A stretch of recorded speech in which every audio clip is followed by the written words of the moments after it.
Come on, man.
Let's see.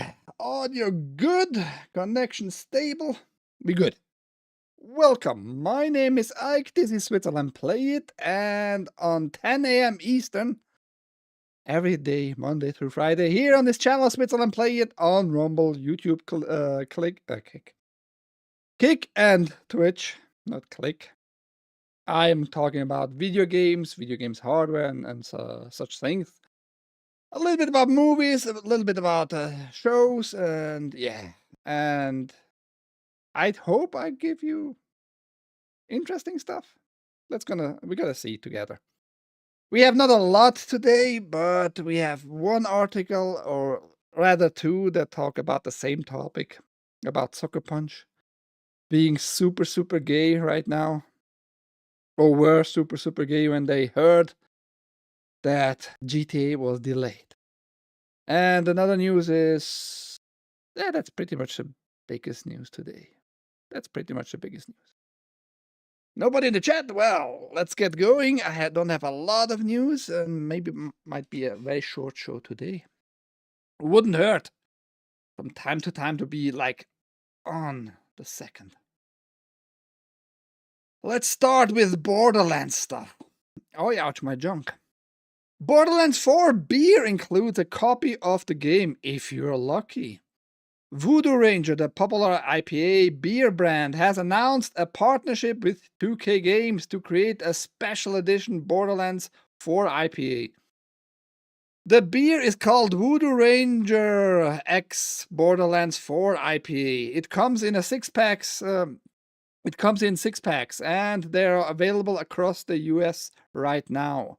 Each 6-pack included a QR code that offers up the chance to win a copy of Borderlands and in-game golden key rewards. Yeah, well, I mean, Ouch My Jung would be a beer drinker, but he doesn't live in the US. He is a Canadian. I mean, maybe the beer is available there too, I don't know. But yeah, if you're a beer drinker and you really try out your luck, there you go. This movie has a lot of success, it seems. The Conjuring Lost Rights. And yeah, we need to talk a little bit about it. The Conjuring Lost Rights won't be the last Conjuring, right? The Conjuring franchise was already a massive success before its most recent entry. The Conjuring Lost Rights had the biggest opening weekend in horror movie history. The film, which was billed as the ending to James Wan's long-running franchise, earned $194 million worldwide, breaking the 2017 record set by Andy Muschietti, I think it's Muschietti. Muschietti's adaptation of Stephen King's It, the new one, the first part, I guess, because It was split up in 2 parts. Of course, Hollywood only has one response to that sort of achievement: keep the money train going by making another Conjuring movie. I'm gonna admit, I never saw one of those movies. I still am not interested, but if you like it, if you enjoyed the franchise, it seems a lot of people do. Because, yeah, big success with the opening weekend there. I mean, I guess now it's on 200 million. A few days after that. The Conjuring Lost Rights is the 9th film of the Conjuring universe, but it was meant to be the franchise last closing out the Warren's story. The 9th part already. I have not seen one, which is weird, but yeah. Oh yeah, read them. And yet, Warner Bros. And New Line had already hinted that they could take Conjuring into a new phase. Puck reports that New Line is currently plotting out a Conjuring prequel, which would be separate from the Annabelle spin-off prequel series and the Conjuring spin-off show in the works for HBO Max. I guess it's attending mainly to women, actually, because it's this witchcraft stuff with this witcher stuff, you know. But yeah, weird. As Puck reports, Wan has been fighting with Warner Bros. Over how much of the cut he should get for all future Conjuring production. So presumably that deal will need to be worked out before the series can move forward. Whether they find a way to pay for his continued support or exercise one altogether, Warner Bros. Can't deny the franchise unholy box office power. So it's like his idea in general, and he wants some money for his ideas here. And Warner Bros. Is more like, nah, we're gonna see about that. But we don't want to miss out on future box office dollars. Not a horror fan in general, but seems to me some of these movies are all right. I like this actor. I don't remember his name, mainly because you see him in Watchmen, the movie Watchmen, the comic adaptation Watchmen, and he plays a great role there. Great acting there. I hate her face though. She looks always sad.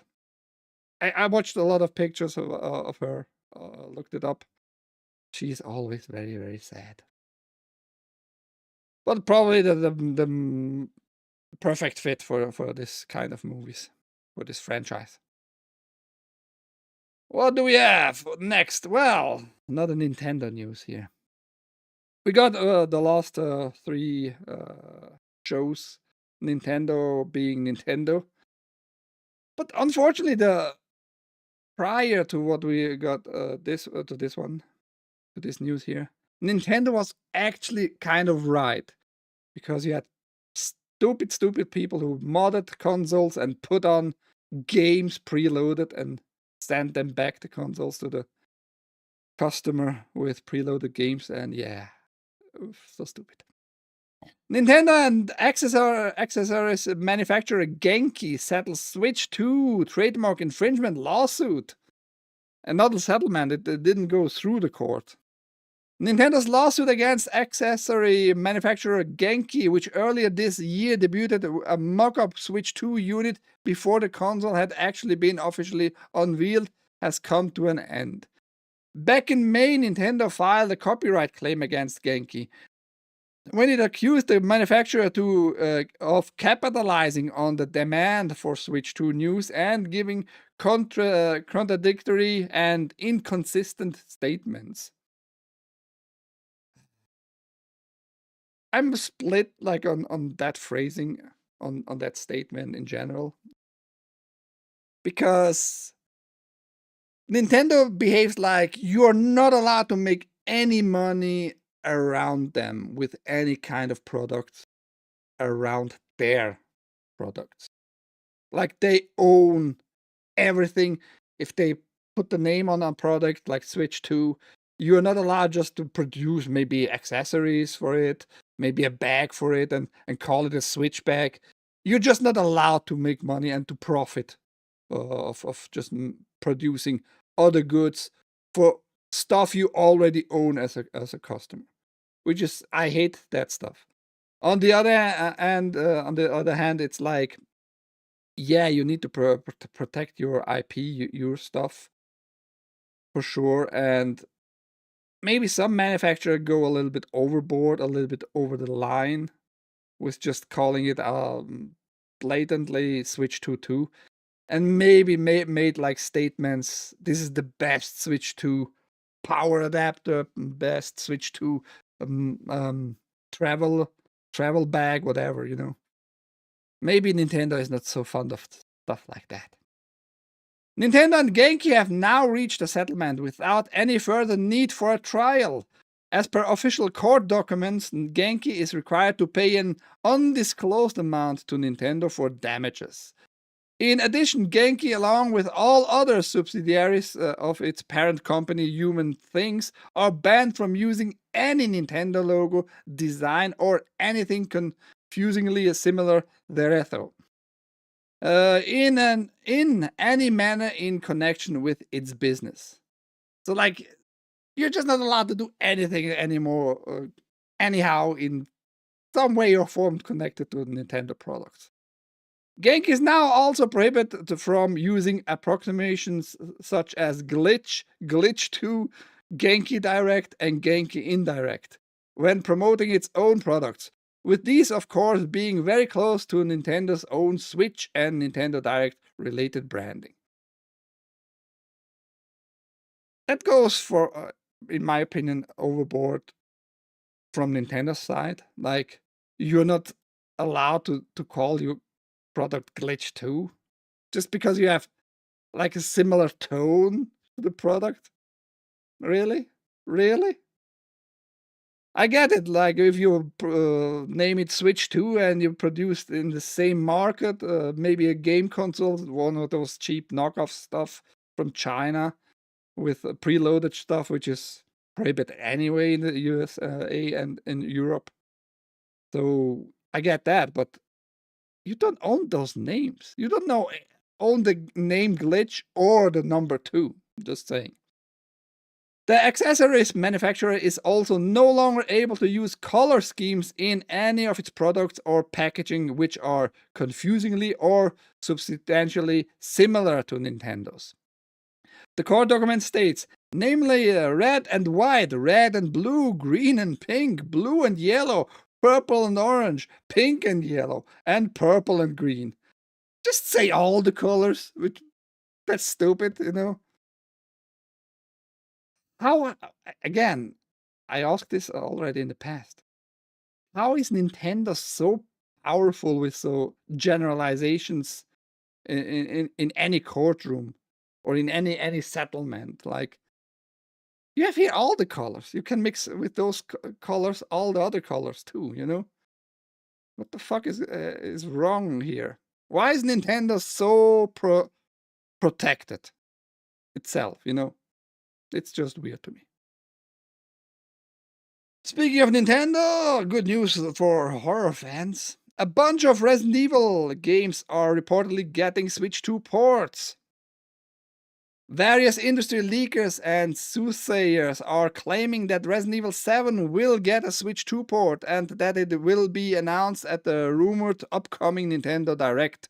Meanwhile, another industry insider with a solid track record says that many Resident Evil games powered by Capcom's RE engine are getting ported to Nintendo's new console too.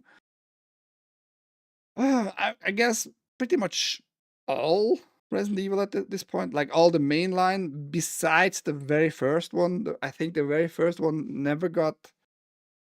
Maybe the Japanese version, the Japanese remaster, which was not a remake, it was a remaster, got actually the RE engine for it. But from the second on, you can have 3, 4 remake. I mean, 5 is not as a remake out there, and 6 also not. I don't remember if 6 was actually Resident Evil RE engine. Resident Evil 6 and 5. We never know if it's gonna get a remake. Probably not, because it's not allowed to kill black zombies. Do we see if it's which engine?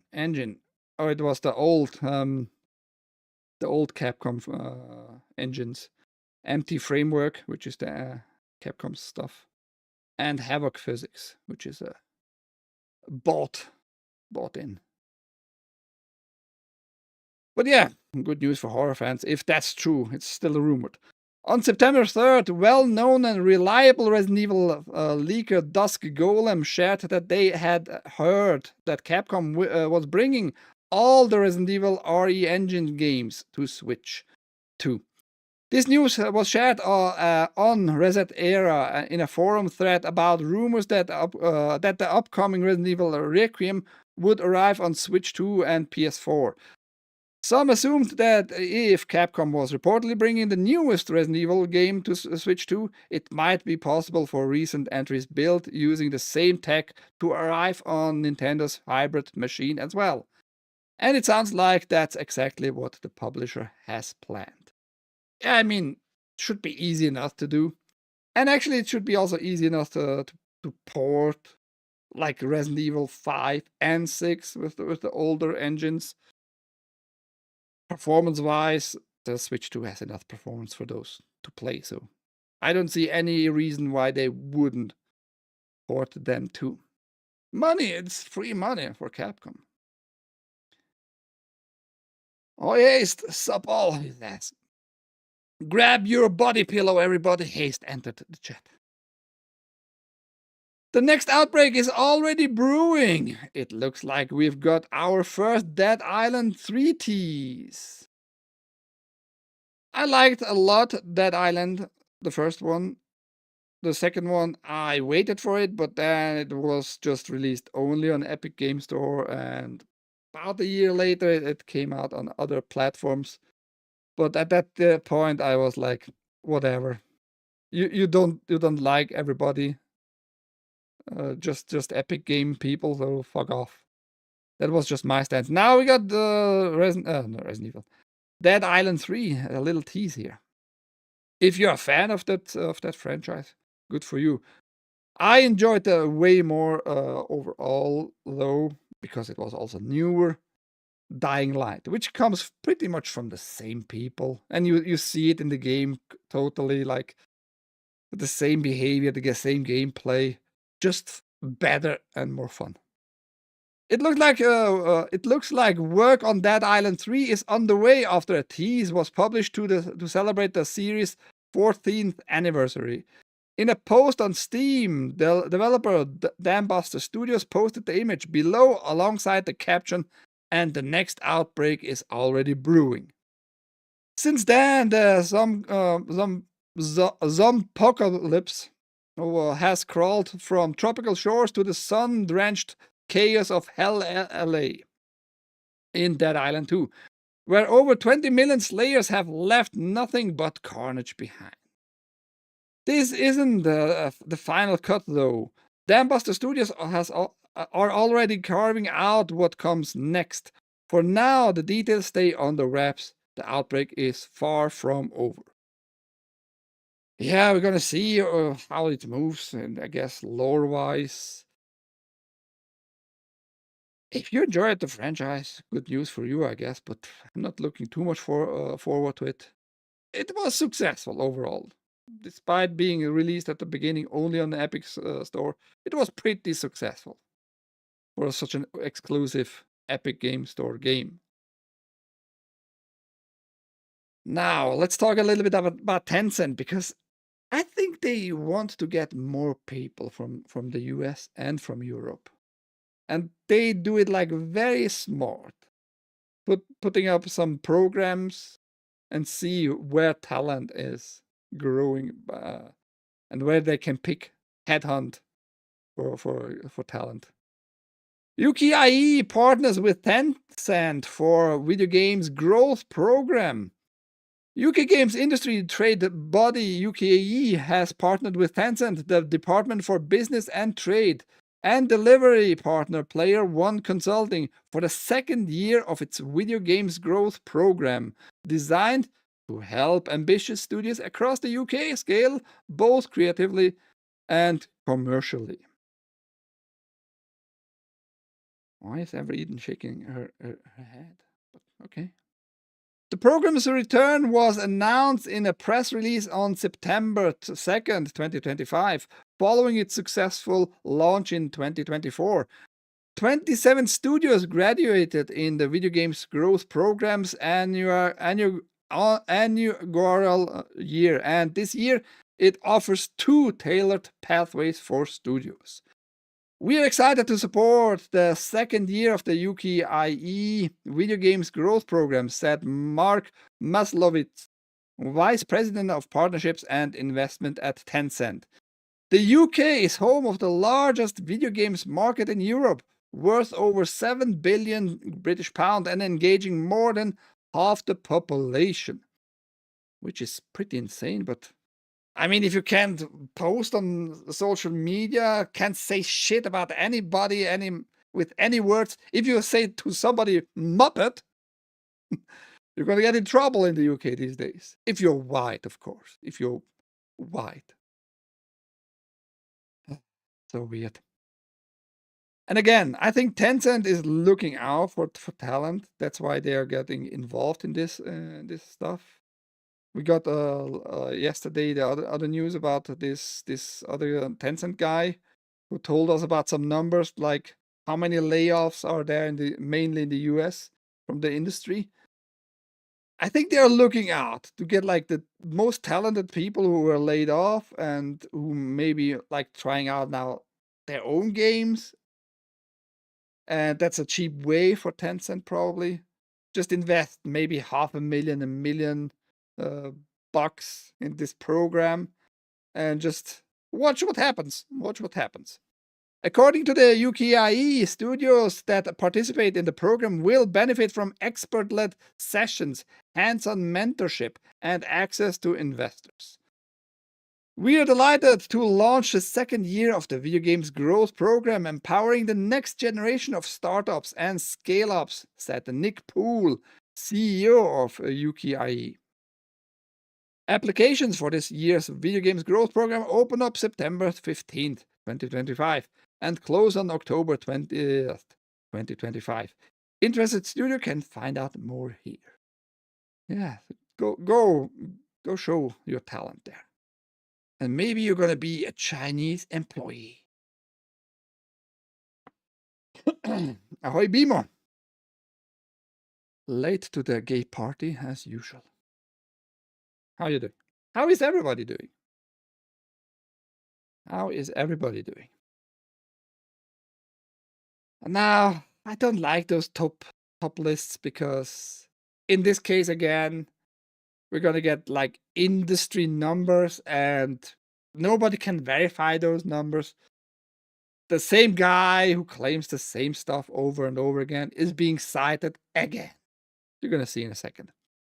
The top 20 best-selling games ever on PlayStation in the US is a very sad list. And we got some gaming journalist exclusivity errors here too, by the way.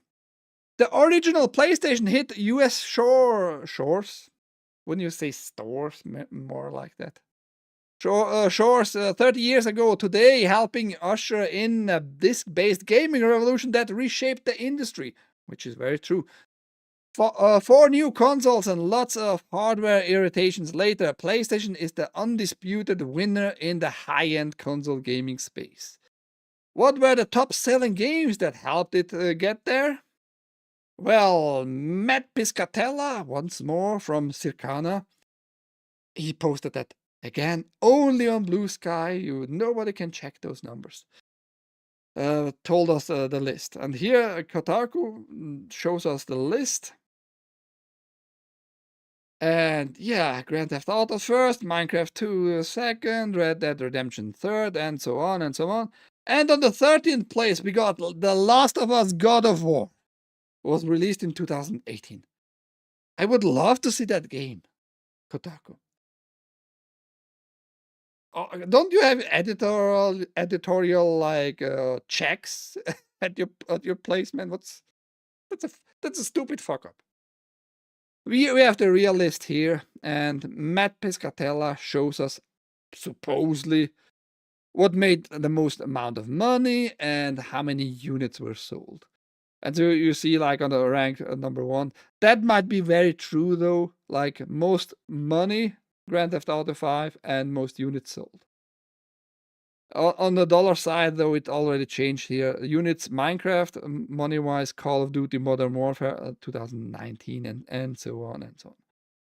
God of War was units on the 14th place here, and The Last of Us was units on the 13th place. Again, I'm telling you right now, I wouldn't trust such a list because he just doesn't provide like sources. Nobody can go verify it. Kratos versus Tranny Abby. That would be a nice game. Like Abby being the end boss. The 9 iron or what iron it was. Beating Kratos to a pulp. Side note for fans of horror, which Ouch My Junk is not, but I think it's worth mentioning because it's a legend.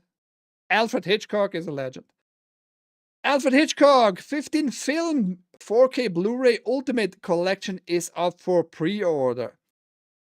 Alfred Hitchcock The Ultimate Collection 4K Blu-ray for $125 US, pre-order on Amazon, or only the Blu-ray version, which I would get. I wouldn't actually spend those extra $37 just because I don't think you got like those high-end 4K scans from the from the film reel directly in high 8K scan and then downscale it to 4K and stuff like that. So I think it's not really worth, but it's cheap. For that money, 15 movies in 4K and full HD. Good prices here. $88 for 15 movies. If you're an Alfred Hitchcock fan, you have to get it, I guess. Tranny Abbey with 9 irons. Some PlayStation All-Stars 2 content there. Sony probably will never do something like that. Not because they are not talented enough to make maybe a brawler game, but if they do something like that, they will be sued by Nintendo. Like, it's too much alike Smash Bros. And they probably would win too. Hitchcock didn't just write horror films. Besides, maybe Kubrick, he's the best. Well, go buy it. I kind of never really enjoyed his movies, though. Also, I didn't saw all 15. I saw maybe as a youngster 3 or 4 movies of him. They're just old school. They are just old school. But he knew what he was doing. Good movie maker. I'll sail the high seas.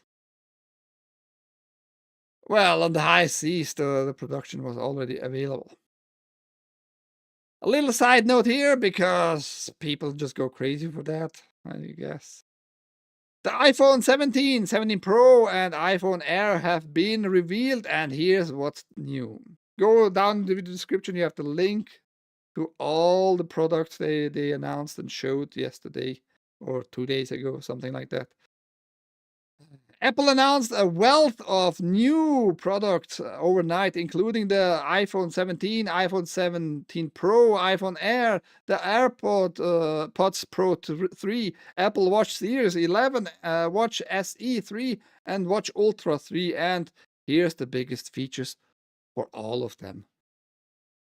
And this Aussie side gives you all what you need to know. The thin one, we have one like picture here, looks really neat. So if you want to go waste some money, $1,000 the iPhone Air, or you can give me $1,000. I guess it would be the same effect for your wallet. It looks nice, but whatever, man. So crazy. People go crazy for that shit, though. It's gonna be bought up like hot cake or whatever. That is almost as thin as my patience. Speaking of your patience, can't you wait patiently for Ghost of Your Thigh like me? Are you gonna buy a PS5? PS5. Maybe a PS5 Pro for the enhanced experience of Ghost of Your Thigh. That was a great day! Ghost of Your Thigh Studio Sucker Punch celebrated GTA6 delay. Rockstar Games had previously said the highly anticipated GTA6 would be released in 2025, with publisher Take-Two still saying as recently as February that it was launching fall of calendar 2025. However, in early May, the studio announced that the game had been delayed to deliver at the level of quality players expect and deserve, and would now release on May 26, 2026. The news likely came as a relief to developers and publishers planning on releasing games in the second half of 2025, as releasing around the same time as GTA 6 would likely have been a financial kiss of death. Not really. I'm gonna say what I think about that statement. This was confirmed by Ghost of Your Thigh creative director Nate Fox, who said the team at the developer Sucker Punch was delighted to hear it wouldn't have to compete with Rockstar's game at release. Fox was asked during a rapid-fire interview at MinMax when GTA 6 was delayed did the entire studio pop some champagne? Fox replied, "We are all still hungover, multi-month hangover. That was a great day." What a gay guy he was at this news he got for the delay of GTA 6. Now, yes, it will impact you. Such a big game, it will impact you probably mainly by people who just don't want to spend money at the same month for 2 games, you know? But if you're not competing, like, directly with the game style and the gameplay and the story-wise and all that with GTA 6, you should be pretty fine. You should be pretty fine. So I assume he knows, or the whole studio knew probably, that they don't have, like, the same quality, the same enthusiasm by players anticipating Ghost of Yotai, like they loved Ghost of Tsushima. Ghost of Tsushima, great game. So I think they all know the newer game, the sequel, which is a stupid thing to say. It has, so far I haven't seen any connections with each other, so calling it a sequel, I think it's stupid. But we have to wait for the whole full game to be released and for people playing through and see maybe there's story connected there. I doubt it though. So I think you have not a great product there. That's why you have such a big relief. That's just my assumption here. Just my feeling about why you celebrated that little delay of GTA 6, which is stupid. If you don't compete in the same like genre, people will buy your game. Not everybody wants GTA 6. A lot of people want GTA 6. I absolutely understand that and get that and know that. But for me, for example, I would actually rather enjoy more to try out Ghost of Yotai. Maybe gameplay wise, it will be way better than Ghost of Tsushima. Still doubtful. But I would enjoy that more probably than GTA 6. I'm super not into GTA 6. There are many other players who feel the same. So yeah. PS5 Pro upscales up off 1080p PS4 games is pretty awesome. What the fuck is min-max? Just a podcast. Just a podcast. Earlier this year, a Bloomberg report claimed that the rival game publishers were waiting as long as possible to commit to their release dates for the fall 2025 because of GTA 6 planned release. The report claimed that publishers wanted to see whether GTA 6 would make its fall 2025 a deadline or be delayed until 2026, with the goal being to put significant distance between the release of their own games and Rockstar's.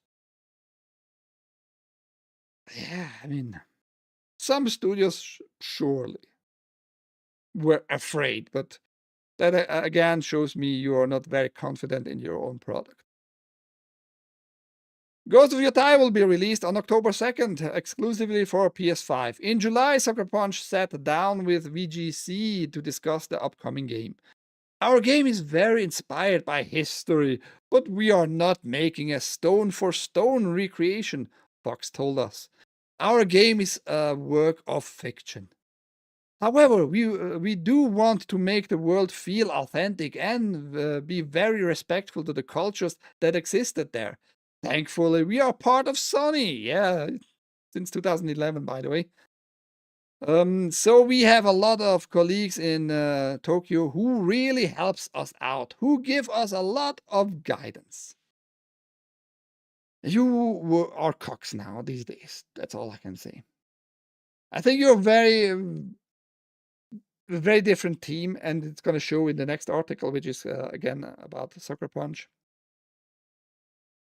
I think you try to play it safe and telling me it's super authentic that you had like this awesome woman, Ronin, mercenary, roaming the lands, galloping, riding on her horse for revenge, and call it a sequel for Ghost of Tsushima. I think it's not very authentic. Especially not when you need it. When you absolutely needed Erika Ishii, the woman who voices and who is like also the face of what was her name? Atsu in Ghost of Tsushima. I think you're not very authentic. Just saying. But you try to. Sony approved history. Yeah. At least she is Japanese in the game, I guess. Not like in the other samurai game, which was a big success. 2 million players, Ubisoft. Not gonna mention the name. Sucker Punch thinks only 10% of the studio would be hyped to make a Sly Cooper. That was kind of a pretty successful character of Sucker Punch. I never played it. Just was not into jump and run and such alike on PS2 and even after PS2. But overall, they made like 4 games or so with Sly, the thief here. The raccoon thief. Those aching for a return to the PS2 era of PlayStation platformers may want to close this page immediately. In a quick-fire interview with Ben Hanson from MinMax, Sucker Punch creative director Nate Fox has said his team wouldn't be all that impressed if it was tasked with working on a new Sly Cooper next. Asked hypothetically what percentage of the studio would be jazzed, maybe you should have changed it to ask it, are you jazzed to continue to the stealth platformer series? He estimated around 10%. It's been a long time since Sly Cooper came out, Fox underlined in response to Hanson's groans. You know what shows me that this studio is very much still into the DEI mindset? You don't make products for your own good, like what you like only. The whole team is a very different team than it worked on Ghost of Tsushima. I think in the team of Ghost of Tsushima was like way more of the original team since the creation of Sucker Punch Productions. And they probably started production development on Ghost of Tsushima. Sony bought them up then in 2011. They had like 6-7 more years of development ahead of them, something like that, and Sony money. So a good game came out. Like the main ideas were already there. Sony bought them up, gave them money, and you got a big successful game there. And many people probably didn't like that Sony bought them and left the company. I don't know about any numbers, but that's pretty much a given, I'm pretty sure. Yeah, and now you're asking like the team, would you love to make this game or not, and stuff like that. They are workers. They are your workers. If they are talented, if they can make like textures, if they can make 3D models, if they can make the world design, if they can color the world, if they can make audio effects, if they can make all that stuff work together in conjunction to bring out a new Sly Cooper game. They shouldn't be like asked if they like the character or the franchise. That's not their job to like what they are producing. If they are talented, they will make a good product. They don't need to care for the franchise itself. So that tells me like your mindset is in the wrong direction, and I'm worried for Ghost of Tsushima therefore, because you make games for yourself only. It's a good thing if you're passionate about your own creation, if you're passionate. But as a normal worker, you're not gonna get money for your passion. You're gonna get money for your talent. All morons. It's a fair point. Sucker Punch last entry in the series launched in 2005, an enormous 20 years ago. Obviously, Extra Studio Sansaru Games did eventually release Sly Cooper Thieves in Time in 2013, but this project was initially worked on in secret in order to get Sucker Punch to sign off on it. We like the game overall, but it has a bit of a mixed reputation among fans.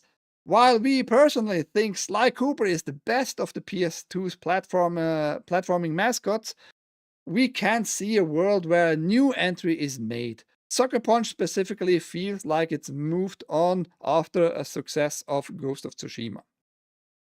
And there lies also another point where I think you're super wrong. Astrobot proved like platformers, jump and run like platformers can be super fucking successful.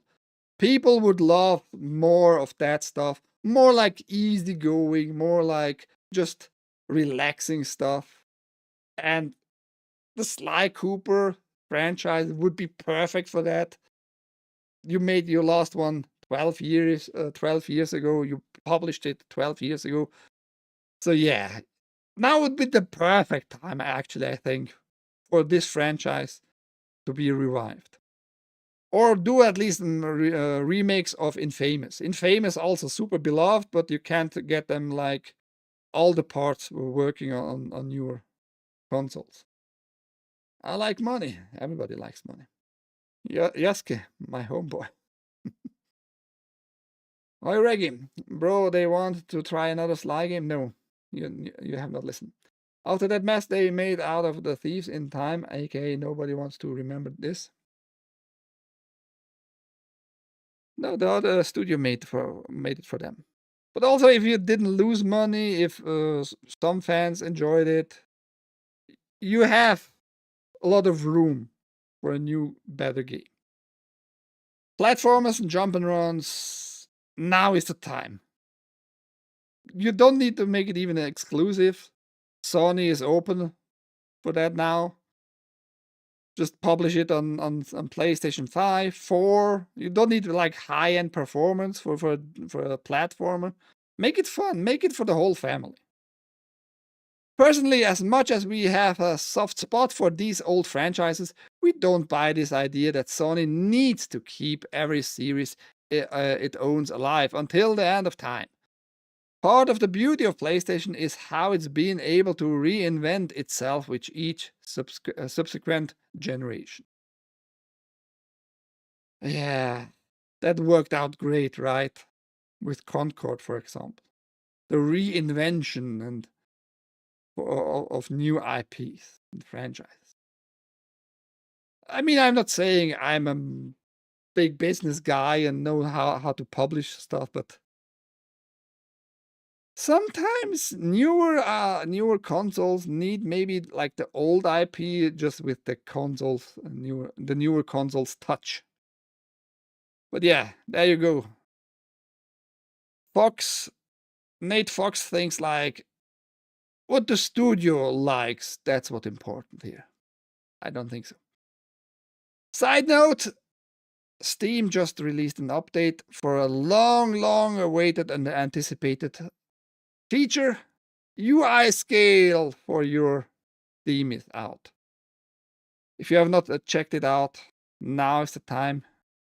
Because Steam was for forever on this small letter shit on the newer high resolution screens. Now you can scale that shit. In settings, accessibility, there you can have the slider for scaling. Pulp Fiction star John Travolta joins upcoming horror movie following a killer AI chauffeur bot. You remember Travolta? He is still around. He didn't publish any good movies at all, I would say the past 15 years, really. The only movie I remember which was kind of decent with him, but only because he talked in it. He didn't like perform really. He mainly talked in it. Was Gotti. You know, the mafia boss Gotti. That was pretty much the last I can remember in which he was okay, not like amazing, pretty okay to good. Pulp Fiction star John Travolta is heading back to the horror genre with Ed, an upcoming sci-fi horror thriller focused on AI gone bad. Travolta, alongside Teen Wolf, the movie star Crystal Reed, and Tom Hanks' son Chet Hanks, have signed on to star in the upcoming AI-themed movie Ed, as reported by Deadline. The movie, directed by Christopher J. Scott and written by David Kokoff, lol, follows an escaped sentient AI chauffeur bot that begins killing recklessly drivers under the guise of public safety. Maybe the AI is right. Who knows? But yeah, I'm I don't think it's gonna be a great movie. But good to see that he is still around. I would say he did some good movies in the 80s that almost no one has seen. Yes. Despite Travolta dabbling in the thriller genre with The Fanatic and Blowout, this is the first time that the star has returned to the horror genre since he starred in the 1976 adaptation of Stephen King's Carrie. Let's just hope that his character in Ed has more luck than his Carrie counterpart Billy Nolan did. I never watched Carrie, neither the old nor the new one. Was there a new one? I think there was a new one. Sounds like a lame movie. I don't know. I think he just lost his appeal. I think he doesn't care for acting really that much anymore. He's not like a Nicolas Cage. And Nicolas Cage produces also a lot of garbage, let's be honest. But he puts a much more like enthusiasm into his work, a little bit more like joy and more passion. Tries to make the movie good, no matter how bad the director, the script, or whatever it is. Nicolas Cage, man, he tries to make it good with his performance. You can't blame Nicolas Cage for a movie flopping. Just saying. Travolta, like I said, he at one point he just fell off with his performance, and yeah. So maybe he got his passion back. I don't know. Doubtful, though. Too rich to care. Is he though? Is he though? Nintendo Direct set for September 12th. So if you're looking forward for Nintendo stuff, mark that in your calendar. Nintendo will host a Nintendo Direct broadcast on September 12th at 6 a.m. Pacific, featuring approximately 60 minutes of updates on upcoming Switch 2 and Switch 1 games. The game company announced. That's just another side note for you. It's going to be super successful, just announcement stuff, but yeah, that's what it is. Like I said, chat moving slowly today, not like yesterday. Yesterday was like pretty bomb in the chat. Moving on and shit. That's they are letting that movie fly. There's such a push to force AI on everyone, and they got a movie about an AI serial greenlit. How? It's not the first AI like that. If you want a real good AI got loose upon the humanity, the last real good one was Upgrade. Great movie in my opinion. Watched it multiple times. Still amazing. Good music. The premise is nice too. It got already sentient very early on. It manipulated his creator, you know. Good movie. What's that symbol on your shirt? It's just the Streamlabs star. Got free shirt from Streamlabs, you know.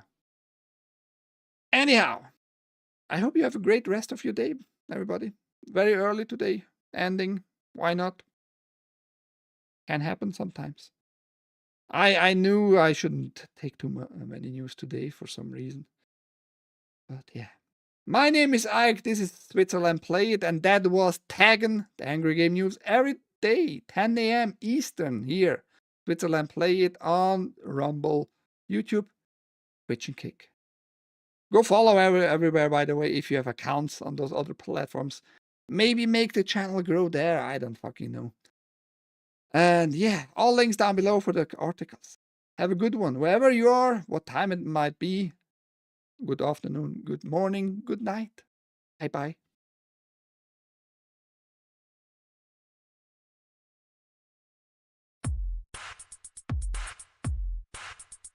We're gonna get us some rice and chicken, everybody. Thanks out my junk. Thanks Mimo. Thanks Reed. Thanks Haste. Thanks Rumblebot. Rumblebot.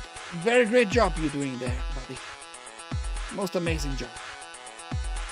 Thank you, Reggie. Thank you, me. Rice and chicken. Rice and chicken. Not rice and chicken. Wouldn't even know what a rice and chicken is.